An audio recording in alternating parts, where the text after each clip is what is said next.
کا فی الظلال وفی مستودع حیث یقصف الورق۔ آقا آپ اس وقت بھی جنتوں کی سیر کر رہے تھے جب حضرت آدم اور حضرت حوا پتوں کا لباس پہن رہے تھے۔ آپ کی بادشاہی تو آقا اس وقت بھی قائم تھی کہ جب حضرت آدم اور حضرت حوا جنت میں آئے اور پتوں کا لباس پہن رہے تھے، اس سے پہلے آپ جنت کی سیر کر رہے تھے۔ یہ آقا کے سامنے حدیث مرفوع ہو گئی نا، یہ آقا کے سامنے حضرت عباس رضی اللہ تعالی عنہ عرض کر رہے ہیں۔ میں تفسیر تھوڑی بعد میں کروں گا، آگے عرض کرتے ہیں کہ آقا اس کے بعد ثم حبت البلادہ، پھر آپ ان شہروں میں تشریف لائے، کس شکل میں؟ لا بشر لا مدغۃ ولا علق، نہ تو آپ بشر تھے، نہ آپ مدغہ تھے، نہ آپ علقہ تھے، یعنی ان شکلوں میں آپ نہیں تھے۔ یہ مدغہ اور علقہ ماں کے رحم میں بچے کی کچھ حالتیں ہوتی ہیں، بچہ بننے سے پہلے، طفل بننے سے پہلے کچھ حالتیں ہوتی ہیں۔ آپ اس حالت میں اس زمین پہ تشریف لائے، اور جب تشریف لائے تو کیسی حالت میں آئے؟ بل نطفۃ ترکب السفینہ، تو سفینے آپ اس حالت میں اس کشتی میں سوار تھے۔ قد ارجموا نصرا واهل الكركو، کہ جب وہ کشتی پار لگی، جب کہ اس کے سوا لوگ سارے غرق ہو گئے اور وہ نصر بت ٹوٹ چکا تھا، آقا وہ کشتی کیسے نہ پار لگتی جس میں آپ کا نور سواری کر رہا تھا۔ واردت نار خلیل مقتتمن، آپ اس آگ میں تشریف لے گئے جبکہ کسی کو نظر نہیں آ رہے تھے۔ فی سنہ ہی انتا کیف یخترقو، کہ آپ حضرت ابراہیم کی پیشانی میں آپ کا نور چمک رہا تھا، وہ آگ حضرت ابراہیم کو کیسے جلاتی کہ جس کی پیشانی میں آپ کا نور چمک رہا تھا۔ اور آئے کہتے ہیں تنقلو من رحم من صالب الى رحم، پھر آپ کا وہ نور جو ہے پاک باپوں کے سلبوں سے پاک ماں کی رحموں میں منتقل ہوتا آیا۔ پھر آپ وہ اس دور میں تشریف لائے۔ آخری شعر میں بعد میں عرض کرتا ہوں، ذرا ان شعروں کو دیکھیے، مصطفیٰ کریم کی دعا کو دیکھیے، اور آج ہمارا عقیدہ دیکھیے۔ ہم کہتے ہیں، جب ہم کہتے ہیں کہ وہ اول الخلق ہیں، وہ کہتے ہیں یہ کیسے ہو سکتا ہے، یہ تو ثابت ہی نہیں ہے، حالانکہ الحمدللہ وہ بھی ثابت ہو چکی۔ لیکن یہ حضرت عباس رضی اللہ تعالیٰ عنہ نے جو محبوب کے سامنے کہا تو محبوب نے اس کی تصدیق کر کے بتا دیا کہ میں اس وقت نبی تھا، میں اس وقت بھی جنت کی سیریں کر رہا تھا جب حضرت آدم علیہ الصلوۃ والتسلیم ابھی روح اور جسد کے درمیان تھے۔ کون تو نبی و آدم بین روح والجسد، میں اس وقت بھی نبی تھا جب حضرت آدم اپنے جسد اور روح کے درمیان تھے۔ تو معلوم ہوا صحابہ کا وہی عقیدہ تھا، یا یوں سمجھیے کہ امام اہل سنت کا وہی عقیدہ ہے جو میرے آقا کے صحابہ کا عقیدہ تھا۔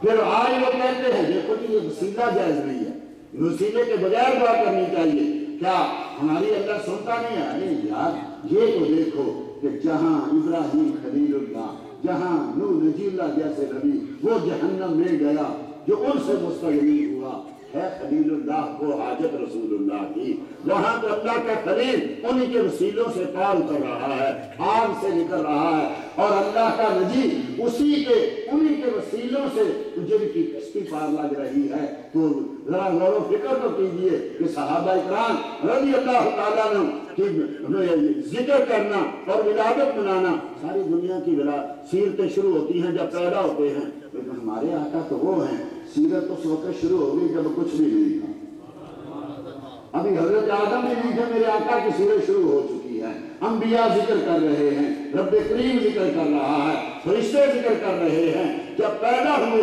وَأَنْتَ لَمَّا وَلِدْتَ أَشْرَقَتِ الْأَرْضُ وَضَاءَتْ بِنُورِكَ الْأُفُقُ، اور آقا جب ان حال سے آپ تشریف لاتے جب آپ سیدہ آمنہ رضی اللہ تعالی عنہ کے رحم پاک میں آئے، جب آپ کی ولادت پیدا ہوئی تو کیا اس وقت حالت تھی، کیا اس وقت رب کا کرم تھا؟ اشرقت الارض وضاءت بنورک الافق، ساری زمین کے آفاق جو ہیں وہ آپ کے نور سے چمک۔ آج ہم یہی تو بیان کر رہے ہیں، لوگ کہتے ہیں یہ صحابہ نے نہیں کیا تھا، لوگ کہتے ہیں صحابہ نے نہیں بنایا تھا، کوئی کہے جی اللہ کے نبی نے مسجد نہیں بنائی تھی، کہے مسجد تو نہیں بنائی تھی، وہ کہیں گے کہ نہیں جی ایسے نہیں بنائی تھی جیسے تم نے آج بنائی ہے، جو بھی بلال بنائی تھی نہیں ایسے نہیں بنائی تھی جیسے تم بناتے ہو۔ بھئی یہ تو مانو کہ صحابہ نے بنائی تھی، چلو طریقے میں تھوڑا فرق ہو جاتا ہے، چلو طریقہ تم وہ نہ اپناؤ جو ہم اپناتے ہیں، ذرا اسی طریقے سے آقا کے نور کو بیان کرو، آقا کے وسیلے کو بیان کرو، آقا کے اول الخلق ہونے کو بیان کرو، آقا کے توسل کو بیان کرو، چلو نہ جلوس نکالو لیکن ایک جگہ بیٹھ کے آقا کی ولادت کا تذکرہ تو کرو نا۔ یہ تو صحابہ نے کیا کہ نہیں کیا؟ آج ہمارے پاس تو بڑے مضامین ہے، سیاست بھی ہے، کھیل کود بھی ہے، گیمز بھی ہے، اور بھی بہت ہے۔ صحابہ کے پاس تو یہ موضوع نہیں تھے۔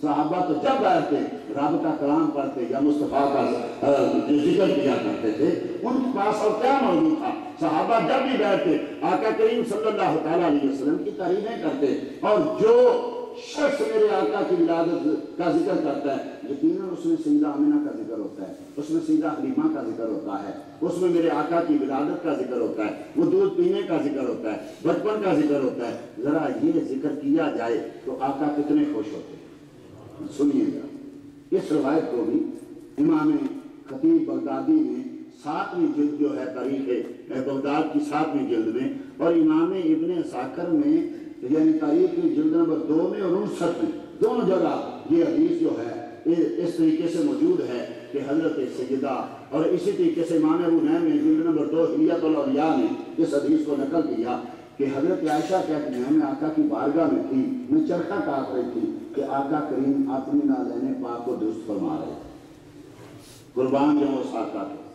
کپڑا پھٹتا ہے تو خود سیتے ہیں، نالین ٹوٹتی ہے تو خود درست کرتے ہیں۔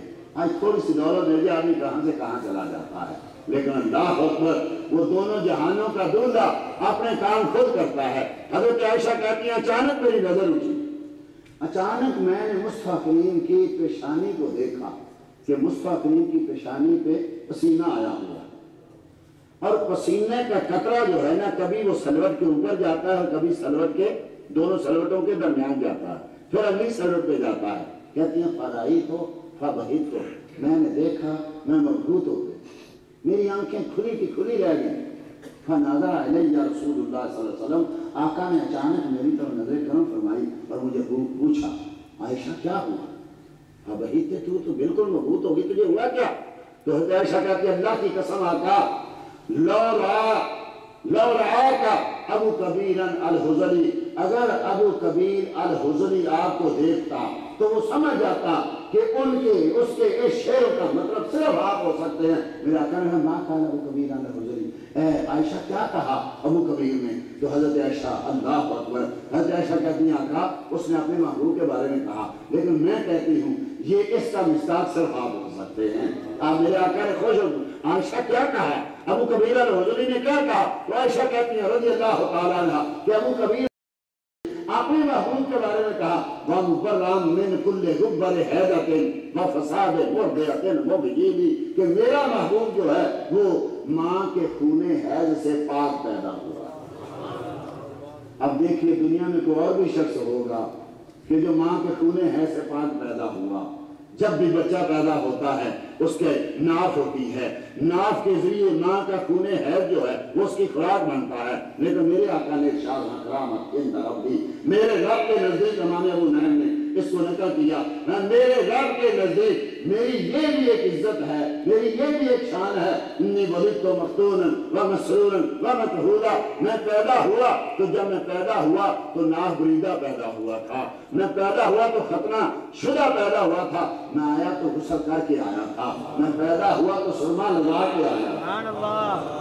تو یہ جو ناف بریدہ ہونا ہے یہ بتاتا ہے کہ ماں کے پیٹ میں بچے کی خوراک ماں کا خون حیض بنتا ہے، لیکن میرے اور آپ کے آقا ماں کے رحم میں رہیں تب بھی رب کے نور سے بلتے رہتے ہیں۔ تو مَرَّ مِنْ كُلِّ غُبَّرِ حَيْضَةٍ وَفَسَادِ مُرْضِعَةٍ مُبْجِيلِ، اور جس ماں کا آقا آپ نے دودھ پیا ہے آپ اس کے دودھ کے فساد اور بیماری سے پاک ہیں۔ معلوم ہوتا ہے چونکہ یہاں ہر اس عورت کا ذکر تھا، ہر اس پاک باز ماں کا ذکر تھا کہ جس کا دودھ میرے آقا نے نوش فرمایا ہے۔ اس میں حضرت حلیمہ آتی ہیں، اس میں حضرت آمنہ آتی ہیں، اس میں حضرت سلیبہ آتی ہیں، اس میں وہ عورتیں جن کا نام عاتقہ تھا وہ آتی ہیں۔ جس نے بھی میرے آقا کا دودھ پیا، میرے آقا نے جس کا دودھ پیا، یہ بہت سارے محدثین نے اس روایت کو نقل کیا، اور امام زبیدی نے تو مستقل کتاب جو ہے اس حدیث میں لکھی۔ امام اہل سنت نے شمول الاسلام